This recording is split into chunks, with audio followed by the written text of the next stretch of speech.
Sagittarius, welcome to your weekly sidereal forecast for August 7th through the 13th. My name is Athen. So a very powerful week. The solar eclipse is taking place on Sunday, and that's going to be in your ninth house, your house, the house of travel, the house of philosophical understanding, philosophical learning, university studies, connecting to matters and people abroad, broadcasting, publishing. Really just opening your horizons and tapping into the adventurous spirit of life, which is so natural for you Sagittarians anyways, is what all this activity is here in your ninth house. Now, the solar eclipse is going to be heralding new beginnings, very important new beginnings about your life path involving these things, because now at the end of this year, the North Node goes into that ninth house of yours. And the next series of eclipses will be taking place in that ninth house over the next coming years, heralding those continuous new beginnings for you to open your horizons and connect to the more expansive energies of life. So that's what it feels like. Now, of course, the eclipse energy is more subtle. It's more introverted. So going within, as the week unfolds, you'll probably feel more of that importance of inner reflection, and the energy's dying down. So that's good.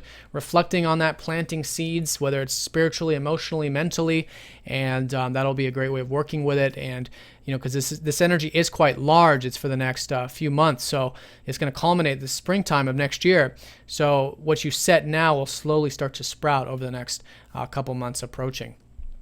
So that's all involving that ninth house activity. Now, you've already got a lot of activity here. You've got Venus here, who went direct over the weekend, last weekend. So there is things perhaps starting to move forward here, maybe with the routine stuff, maybe with the groups and organizational stuff as well, since Venus rules your 6th and your 11th.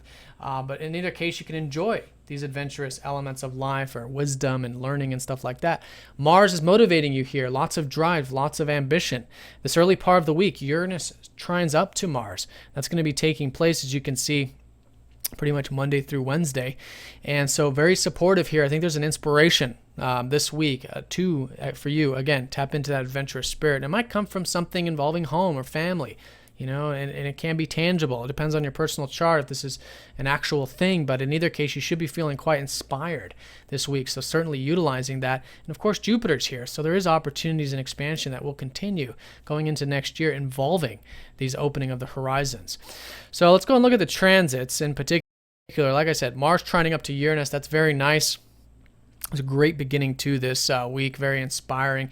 New activities, a fresh new aliveness in life in general. And then Mercury does square up to Pluto during this time, though. So this is more difficult to work with. Mercury, of course, the planet of thinking and of communication, squaring up to Pluto, who is about change. And sometimes, if our egos get a hold of things, frustration and obsession with the mind. So watch any obsessive thinking about the career stuff this week, during the work week. There is a lot of activity. I think you guys are thinking quite a bit, maybe, or applying yourself on the career front.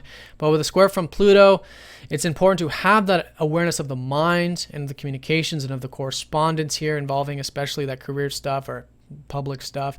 And through that, what you'll find is it's creating that space for you then to apply more in a more compassionate way, in a more grounded way, these changes, because it is a great week for diving deep into the matter of things, for understanding more about your career, more about yourself in that public image, if you will, how others see you. And that can be very constructive when you are coming from that non-attached, compassionate perspective. Otherwise, if we get too intent on it, obsessive about it, if our egos get too much of that control of it, then it can be very frustrating.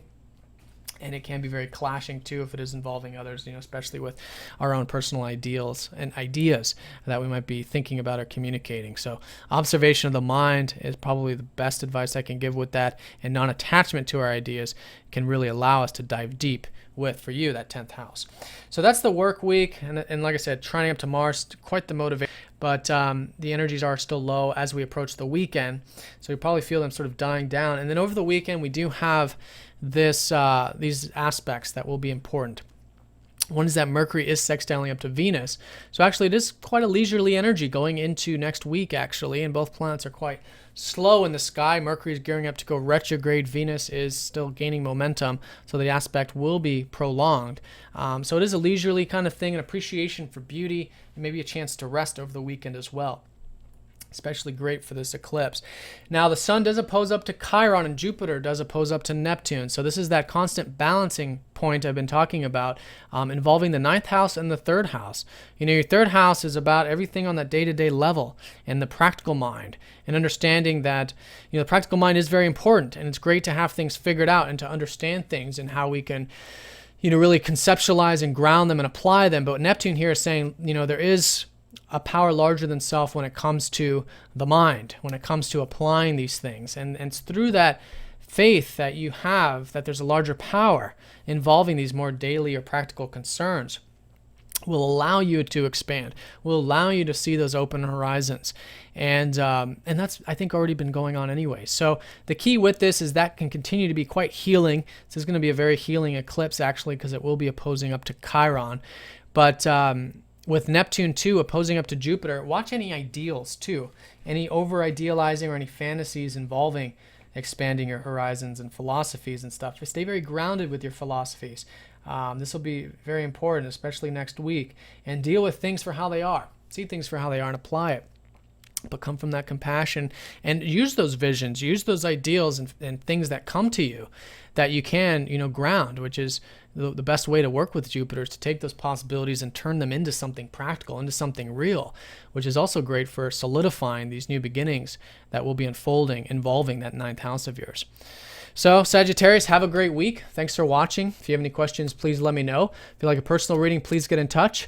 And of course, if you're new to Sidereal Astrology, do check the description down below, because this is very different from traditional Western astrology, so your sign might be different. I want to make sure you're watching the right video. And yeah, have a good one. Take care.